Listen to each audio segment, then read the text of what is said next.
نحمده ونصلي على رسوله الكريم اما بعد فاعوذ بالله من الشیطان الرجیم بسم اللہ الرحمن الرحیم فإن آمنوا بمثل ما آمنتم به فقد اهتدوا فإن تولوا فإنما هم في شقاق فسيكفيكهم الله وهو السميع العليم صبغة الله ومن أحسن من الله صبغة ونحن له عابدون قل أتحاجوننا في الله وهو ربنا وربكم ولنا أعمالنا ولكم أعمالكم ونحن له مخلصون أم تقولون إن إبراهيم وإسماعيل وإسحاق ويعقوب والأسباط كانوا هودا أو نصارى قل أأنتم أعلم أم الله ومن أظلم ممن كتم شهادة عنده من الله وما الله بغافل عما تعملون صدق اللہ العظیم۔ دو باتیں، ایک تو یہ کہ ایمان والے کے ایمان کو اللہ پاک سرا رہے ہیں۔ فَإِنْ آمَنُوا بِمِثْلِ مَا آمَنْتُمْ، بہت بڑی بات ہے کہ اللہ پاک کہہ رہے ہیں وہ ایمان لاؤ، ان سے کہو وہ ایمان لائیں جیسے تم ایمان لائے ہو، بِهِ فَقَدْ اهْتَدَوْا۔ پھر تو اگر وہ ایسا کر لیں جیسے آپ ایمان لائے ہو، اگر وہ ایسا کر لیں تو پھر وہ ہدایت پر ہے۔ فَإِن تَوَلَّوْا، پھر اگر وہ منہ پھیریں، فَإِنَّمَا هُمْ فِي شِقَاقٍ، تو اس کا مطلب ہے وہ ضد اور گمراہی کے اندر پڑے ہیں۔ فَسَيَكْفِيكَهُمُ اللَّهُ وَهُوَ السَّمِيعُ الْعَلِيمُ۔ تو اللہ سبحانہ و تعالیٰ کی ذات آپ کے لیے کافی ہے،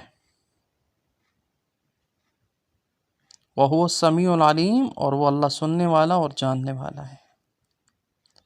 ایک بات یہ کہ اللہ پاک ایمان والوں کے اس وقت کے ایمان والوں کے ایمان کو سرا رہے ہیں پوشیدہ طور پر کہ تم لوگوں کا ایمان اتنا بڑھیا ہے، جیسے ہم کہتے ہیں فلاں موبائل جو ہے ایپل ایک برانڈ ہے، ایک ایمان کا برانڈ رکھا اللہ پاک نے صحابہ کو کہ آپ کی طرح کا ایمان مقصود ہے، ان سے کہو ایسا ایمان لے کے آئیں، اور اگر ایسا ایمان لائیں گے تو ہدایت پر ہیں، اگر ایسا ایمان نہیں لائیں گے، اس میں تھوڑی سی بھی کمی کریں گے تو اس کا مطلب ہے کہ وہ گمراہی کے اندر ہیں، ضد اور عناد میں پڑے ہوئے ہیں، اور پھر وہ اسی ضد کے اندر اور گمراہی کے اندر مر جائیں گے۔ وہ سمیع علیم، اور اللہ پاک سننے والا اور جاننے والا ہے۔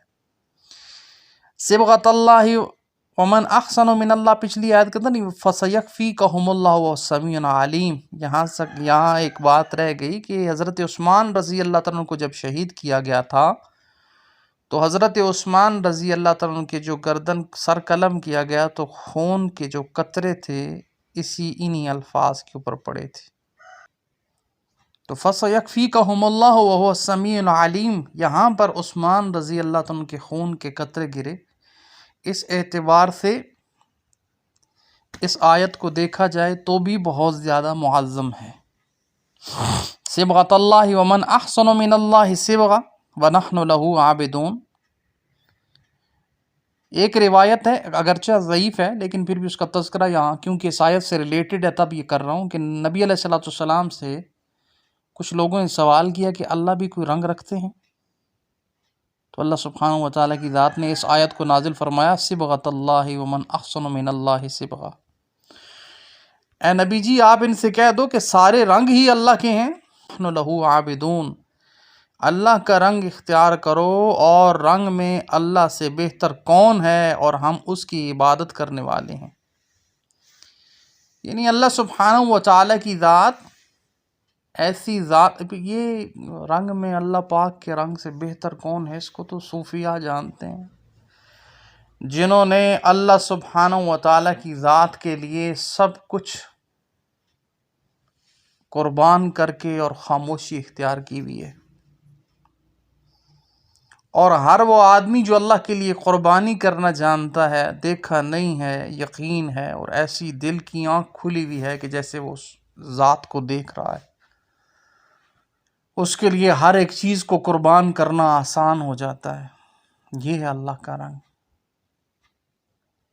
صبغۃ اللہ احسن من اللہ صبغہ، اور فرمایا اگر اس آیت کو آنکھیں بند کر کے اور دل کے اوپر توجہ رکھ کر پڑھا جائے تو اگر دل فسق و فجور اور گناہوں کی دلدل کے اندر جو ہے نا وہ لگا ہوا ہو، تو اس آیت کی برکت سے اس آیت کا نور چڑھے گا، کیونکہ اس میں تذکرہ یہی ہے، دل کی جو کیفیت ہے وہ بدلے گی، دل کی جو سیاہی ہے وہ نورانیت میں بدلے گی، اور اللہ سبحانہ و تعالیٰ کی ذات اس کی برکت سے اس کو عمل والا بنائیں گے۔ وَنَحْنُ لَهُ عَابِدُونَ، اور اے نبی جی آپ ان سے کہہ کہ ہم اسی کی عبادت کرنے والے ہیں۔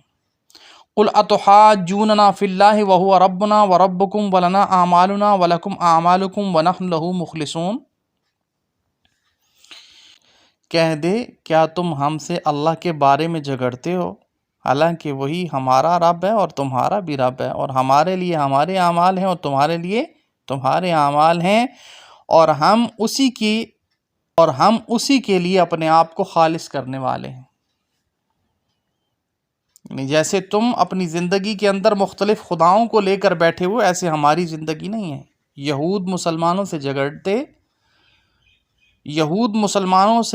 جھگڑتے کہ تمام انبیاء بنی اسرائیل میں سے ہوئے، پھر یہ آخری نبی عرب میں سے کیسے آ گئے؟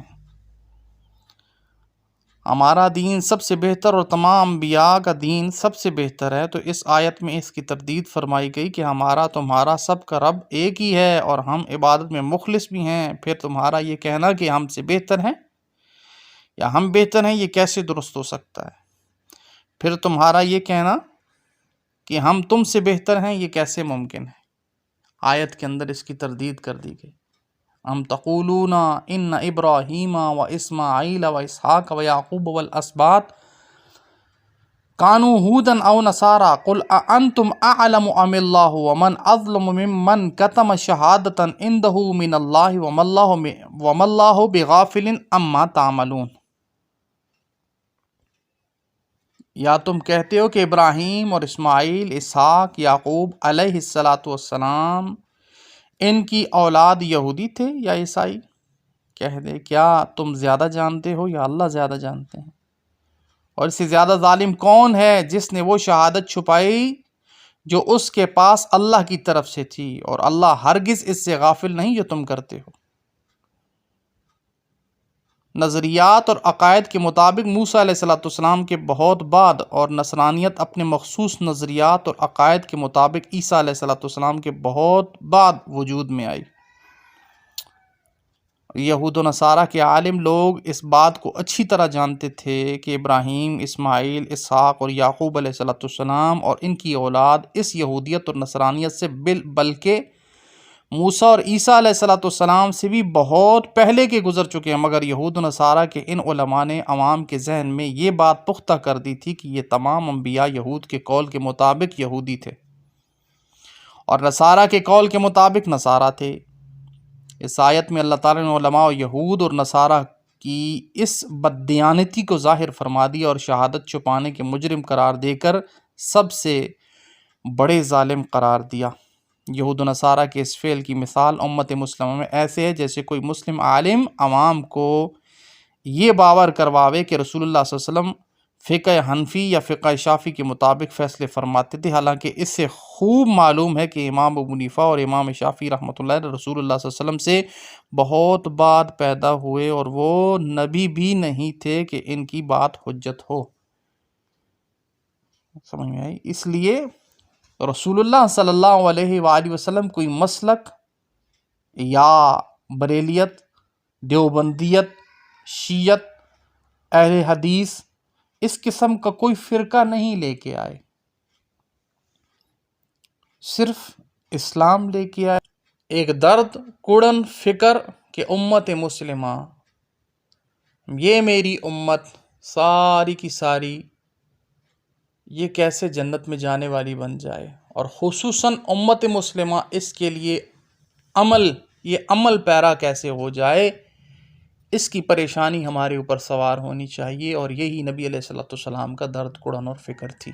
آقا علیہ السلام نے فرمایا اپنے صحابہ کو، تم میں سے ہر شخص جہنم کی طرف جا رہا ہے، میں تمہارے بازوؤں سے پکڑ پکڑ کر تمہیں پیچھے دھکیل رہا ہوں۔ تو کون تھا وہ؟ صحابہ کرام رضی اللہ عنہم سے یہ بیان کیا جا رہا ہے۔ اسی لیے مومن کی بھی فکر کرنا، اور مومن کی فکر پہلے کرنا کہ شیطان اس کو زیادہ جلدی اچکتا ہے، اس کی آخرت کو خراب زیادہ جلدی کرتا ہے۔ ویسے تو شیطان مسلمان کا دشمن نہیں ہے، یہ بات بھی یاد رکھیں، شیطان انسانیت کا دشمن ہے۔ شیطان انسانیت کا دشمن ہے، مسلمان کا دشمن نہیں ہے وہ، یہ انسانیت کو دشمن ہے۔ حضرت آدم علیہ السلام انسان تھے، یہودی، نصرانی، کافر، سکھ، یہ سارے کے سارے انسان ہیں۔ شیطان انسانیت کا دشمن ہے، اور پھر اس کے بعد دوسرے نمبر پر وہ مسلمان کا دشمن ہے، کہ اس کی دشمنی انسانیت کے ساتھ ہے اور پھر ایمان والوں کے ساتھ، کیونکہ ایمان والا مرنے کے بعد کامیاب ہو جائے گا اور غیر مسلم ہمیشہ ہمیشہ کے لیے ناکام ہو جائے گا۔ تو اس نے ایمان والے کو ہمیشہ ہمیشہ کے لیے ناکام بنانا ہے۔ اتنی محنت کسی غیر مسلم پر وہ نہیں کرتا جتنی وہ مسلمان پر کرتا ہے۔ آپ دیکھیں جیسے چور ہے نا، چور، تو یہ چور کس کے پاس جاتے ہیں؟ جس کے پاس مال ہوتا ہے۔ کبھی خیمے والے کے پاس بھی چور، آپ نے سنا کہ کسی خیمے والے کی بھی چوری ہو گئی ہے؟ خیمے والے کے پاس کیا ہوتا ہے؟ تو ایمان بہت بڑا ایک نور اور بہت بڑی ایک دولت ہے، اور شیطان کو معلوم ہے کہ یہ دولت اس سے جنت میں لے جائے گی، میں نے اس سے یہ دولت چھیننی ہے، یہ چھنوانی ہے۔ اللہ ہمارے ایمان کی حفاظت فرمائے۔ تلک امۃ قد خلت لہا ما کسبت ولکم ما کسبتم ولا تسألون عما کانوا یعملون۔ یہ ایک امت تھی جو گزر چکی، اس کے لیے وہ ہے جو اس نے کمایا، تمہارے لیے وہ جو تم نے کمایا، اور تم سے اس کے بارے میں نہیں پوچھا جائے گا جو وہ کیا کرتے تھے۔ اے نبی جی، آپ اپنے آپ کو اتنا پریشان اور اتنا آسودہ مت کیجئے، ان سے کہیں اعمال کریں اور جنت میں جائیں، ہم تو کسی کے دشمن نہیں ہیں۔ ان کی بدعمالیاں ان کو برائی کی طرف لے کے جا رہی ہیں اور برے ٹھکانے کی طرف لے کے جا رہی ہیں۔ کہ ابو ہریرہ رضی اللہ عنہ فرماتے ہیں کہ جس کے عمل نے اسے پیچھے رکھا، اس کا نسب اسے آگے نہیں بڑھا سکے گا۔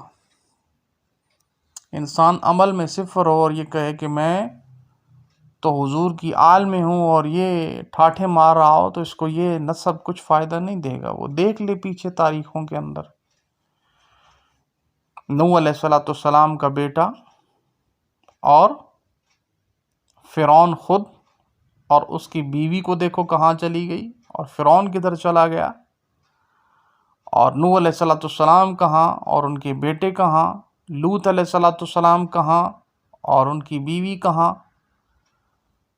اسی طریقے سے دیکھا جائے تو نسب کوئی فائدہ نہیں دیتا۔ آقا علیہ السلام دو جہاں کے سردار ہیں، نبی علیہ السلام کے چچا کہاں اور حضور کہاں؟ تو اس لیے فرمایا یہ نسب کوئی فائدہ نہیں دے گا، اس کے لیے اعمال کرنے پڑیں گے۔ اللہ عمل کا شوق عطا فرمائے۔ جزاکم اللہ خیر۔